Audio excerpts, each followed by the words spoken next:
Яг амьдралтай нь яг сэргэл тунд үнэхээр яг бурхны ажлыг хийхэд яг саад болж байгаа амьдрал нараас юу ч болохгүй байгаа мэдээс яг тамирхүү үе байна уу? Өөр төлбөр араасаа нэмэгдээд яг ингээд ойр дотны хүмүүс өвдөөд үйлчлэл хийж хахад үйлчлэлээр хүмүүс таныг муулаад тэг ингээд хар араасаа юм яг нэгэн зэрэг бүр ингээд үнэхээр яг тийм зогтчмаар энэ дэлхийгээс зогтчмаар бүр ингээд бай газраас зогтчмаар хүнд хэцүү нөхцөл байдалд орж ийн үү ар араас яг юм оролдлоо байхгүй энэний цаана хизээж Монголын үзэр хаана гэрэл байгаа юм санагдаад хаана юу болох юм бэ гэх мэтэр тийм санагдах тийм үе байна уу. Яг та бүдгийг эзний үгээр урамшуулъя. Тэгээд яг Самсон гэх шүүгчийн талаа бүгдээрээ хамтаа богино хугацаанд ярилцъя. Самсон яасан байвал тэр маш хүчрхэг нэгэн байсан. Энэ бол тэрээр өөрөө бурхны удирдамжийг дагаагүйгээсээ болоод тэрээр өөрөө явсан. Өөрөө тэгж өөр хүний тэр Лайла гэдэг битгийгээс яваад тэгээд сүултээ тэр өөрийнхөө нууцыг өөрөө хэлсэн ба хэлснээс болоод тэр бүх хүч чадлаа тэрээр бүр алдаад явсан байгаа. Энэ үед юу болсон бэ? Энэ үед яасан бэ? Яг юунаас болсон бэ?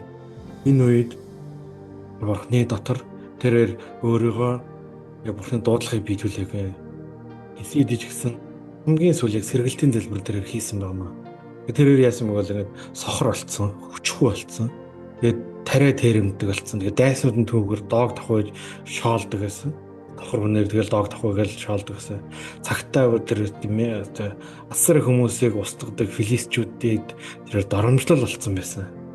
Гэсэд яг үйл шүүгчд намын 16 дугаар бүлгийн 28 дугаар ишлэлээр хэлэхдээ тэгэхэд Самсон эзнийг дуудан эзэн бурхан намайг санан сойрхооч.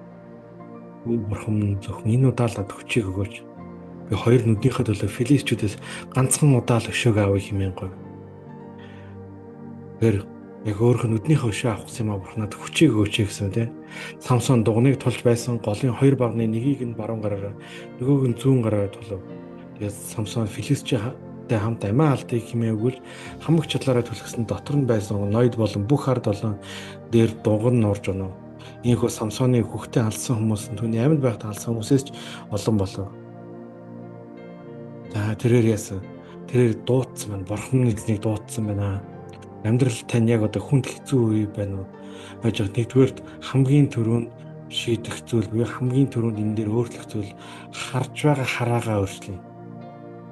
Яг өөрийнхөө амьдралыг харангууд нь яг болохгүй байгаа гэж бодогдоод байна. Гаднаас сүнслэг зүйл ярьж ин дотор бодогдоод байна уу? Хамгийн түрүүнд харж байгаа өнцгөөрлөд яг энэ маань үнэхээр бас мууч бас биш ээ. Эндээс гарах арга зам байгаа. Хэцүү зүйл байна. Гэхдээ эндээс гарах арга зам байгаа. Амьдрал сайхан уу сайхан. Бурхан бидэнд амьдралыг өгсөн. Энэ амьдрал дотор явах боломжтой. Яг би бас залбирч байгаа хүмүүс болохоор гэр бүлийн хүчрхийлд байгаа. Гэр бүлийн хүн яг одоо ингэж архитан сохтуураад тэгээд удаа дараал нь гэр бүлийн хүчрхийлүүлдэ хүүхдүүд найз тунд байгаа. Яг иймэрхүү хүмүүсээс харагдаж байна. Иймэрхүү хүмүүсээс хамт та энэ хүмүүсийн нэг бол даган залбираа. Цаанд бурхан боломж байгаа. Та гагцгүй бурханы дуудлагыг сонсох нь чухал. Нөхцөл байдлыг яг буруугаар харахгүйгээр яг одоо энэ байж танд туслах юм байна. Яг танд туслах юм байна. Тэр хүмүүс рүү очино. Тэр хүмүүстэй уулзна. Тэр хүмүүстэй холбогдно. Тэгээд бас яг дараа нь залбирлаараа нэгтэн залбирлаараа тэдгээр хүмүүстэй холбогдож хүмүүст өөрсдөө нөхцөл байдлыг ярина. Хүмүүс ярьж байхад маш их илэрдэг. Ярьж байхад хүмүүс ингэ байгаа нөхцөл байдлыг маш муугар хардаг боловч яг бодит байдал дээр яг ийм биш байгаа юм байна. Энэ тийм муудаж байгаа юм байна гэдгийг хүн ингээд амаараа дуу хоолойгоор гаргаж ирэх хин нэгэнд ярьж байхад бас ч тийм биш юм зүгээр бодол юм байна гэдэг хуваалцж явахтай хүмүүс итгэрдэг. Тэгэхээр яг тэрхүү таны ойр дотны ахын дүүс хамаатан сад найз нөхөр итгэлийн ах дүүс гэр бүлийн хүмүүс эдгээр хүмүүст өөрийнхөө болж байгаа нөхцөл байдлыг хуваалцснараа энэхүү байдлаараас хүн өөрчлөгдөх юм аа. Хуваалцж энэхүү байдал дотор хүмүүс өөрчлөгдөж хуваалцж энэхүү байдлаас хүмүүс гардаг юм. Энэ байдал дотор бид нар яг өөрсдийнхөө хүсэл сэтгэл бүхэл зүрх сэтгэл бүхэл зүйлсүүдийг бурхны дотор бүгдээрээ өөрсдөө өөрхөн энэ дотор ихлээд бурхан яг байгаа нөхцөл байдлыг зөвөр харганаад туслаач. Дандаа муугаар ингэ харахаар бурхан энэ нөхцөл байдлыг зөвөр хараад туслаач. Тэгээд тэр нь болохоор юу гэвэл ингэ за хоол ундгүйгээл тэгээ удаа дараа нь санхүүгийн гачигдал явж гин За тэгээд энэ хадмууд намайг өглөөд энэ намайг арчаагүй гэсэн сүм чуулганых нь намайг хавчиж энэ эсийн бүлгийнх нь намайг тоохгүй. Гэх мэтээр ингээд маш их хохирогчийн суудлах нь суусан хүн яах вэ гэвэл энэ байдлаасаа гарахын тулд тэрээр залбирлаараа тэрхүү яг байгаа нөхцөл байдлыг харангуут нь цаа санхүүгийн гачд яг ч нэг гачигтаад байгаа юм алгаа.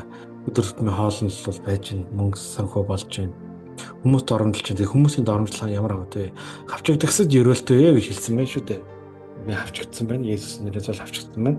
Энэ байдлаас би гарах болно. Энэ байдал би тоохгүй урагшаа явах болно гэдэг. Тэг болно. Сөрөг бодол болгоныг яг болж байгаа зүйл нь зөв гэдэг шалгаж үзнэ. Тэгээд дараа нь тэр зарим зүйлээр шалгахад хэцүү бол одоотны найз нөхөд өөр хажууд байгаа таныг ойлгодог тэдгэр хүмүүс таны нөхцөл байдлыг таны хажуудлаас нь хэлж яад бол тэдгэр хүмүүс таны зүрх сэтгэлд байгаа шиг тэгж их ингэж та шаналж байгаа шиг тэр хүмүүс шаналдаггүй. Болж өгөөл тиймэрхүү бүр сэтгэл зүрхээрээ бүр ингэ тийм амар таны мэдээг сонсоод шаналхгүй тэдгэр хүмүүсээ бол хажуудлаас ямар сэтгэл хөдлөхгүйгээр зөвлөгөө өгөхөд яг ингэж харж байгаа юм биш нэ тийм байна гэд мэрэгэн зөвлөгч чөөр дамжуул өсөлт байдал зөв юм байна гэдгийг харна. Тэгээд дараа нь яг тэр байдлын дараа Бурханаас хүч чадлыг гуйна. Явс эдгээр үгээр дамжуул дайрахыг оролж байгаа тэр галзуурлын бас ядуурлын сүнс төхөөн зайлуулна. Хөө бодлоос хөөн зайлуулна. Энэ үл яг тухайн үеийн өдөр бүрийн нөхцөл байдлаа ингээд тэрээр уулзаа тэр мэдэрж байгаа зүйлс бөгөөд тэр мэдэрж байгаа зүйлсээ тэрээр гарах хэрэгтэй юм аа. Тэгээ гарахад яг тэр байдлаасаа тэрээр чөлөөлөгдөнө. Тэр чөлөөлөгдөхдөө яг үгэл тэр байдлаасаа чөлөөлөгдөөд тэрхүү Бурханы дуудсан дуудлагыг тэрээр биелүүлээд урагшаа явах юм. Тэр энэхүү Бурханы дуудлагыг биелүүлээд урагшаа тэгээд явж байхдаа тэрээр өдөр тутам болж байгаа тэгээд хүс эсрэг тэгээд тэрхүү буруу зүйлсийн эсрэг бид өөрөө сайжруулна. Энэ нэг мөнгө санхүүдэнд хэрэгцээтэй бол та ажлын төлөө, шинэ ажлын төлөө, ажилд орохын төлөө, мөнгө санхүү дээр босгон байгуулахын төлөө та өсөж төвөж урагшаа явах болно. Дараа нь болохоор тэр байдлаасаа гараад тэр байдал дотроосоо бүрэн гарах нь чухал байна. Тэгээд дараа нь тэр байдал дээр улам илүү тэмцэж урагшаа явна. Тэгээд үүний нар хэвээр сөрлөг зүйл байвал хөөн зайлуулна. Сэргэлтийн залбирлын болохоор сэргэлт хэрэгцээтэй хүмүүстэйгээ залбирлаа.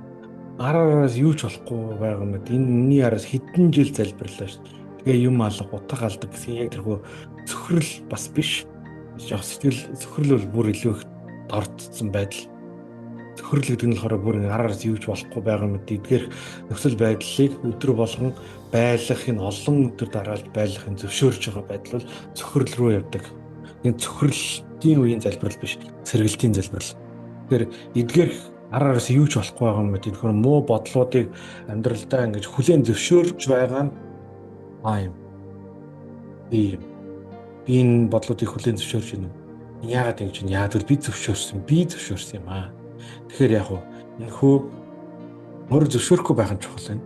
Тэр байдал нөхцөл байдал дээр автахгүй. Тэр байдал өгөхгүй. Тэгэхээр яг өдөр болгон нэг эсэргүүцээ, нэг удаа эсэргүүцэх гэдэг нь яллаа тавьс урчин. Тэгээд гаран гартлаад ялна нүгийг тунхлана. Тэр бүгдээр яг самсон шиг салбирцгаая. Эзэн бурхан минь ээ. Намайг эзэн бурхан ариун сүнсээ намайг дүүргэж өгөөч ээ. Ариун сүнсээ намайг дүүргэж өгөөч ээ. Намайг санан сойрхооч. Намайг санан сойрхооч. Өө бурхан минь надад хүчийг өгөөч ээ. Хүчийг өгөөч. Хүч чадал дотор та сэргээж өгөөч. Иесусийн нэрээр залбирч. Халелуя. Яа толдох хүчийг өгөөч.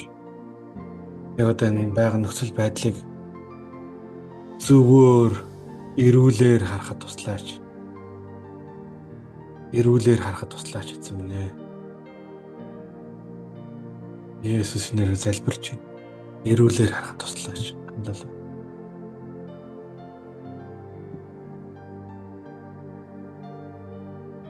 Танаа туслаач ээ. Халелуя.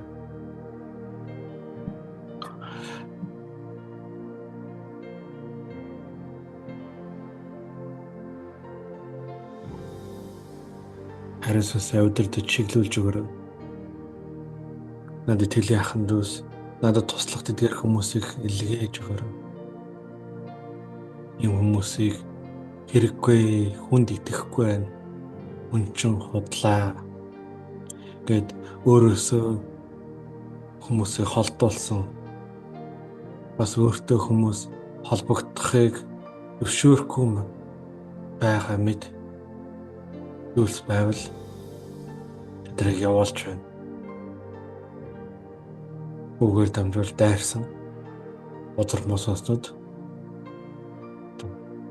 буруу бодлоодыг өгж байгаа бузар хүнсүүдийг назар Есүс нэрээр зайлуулан гаргаж хайж цэвэрлж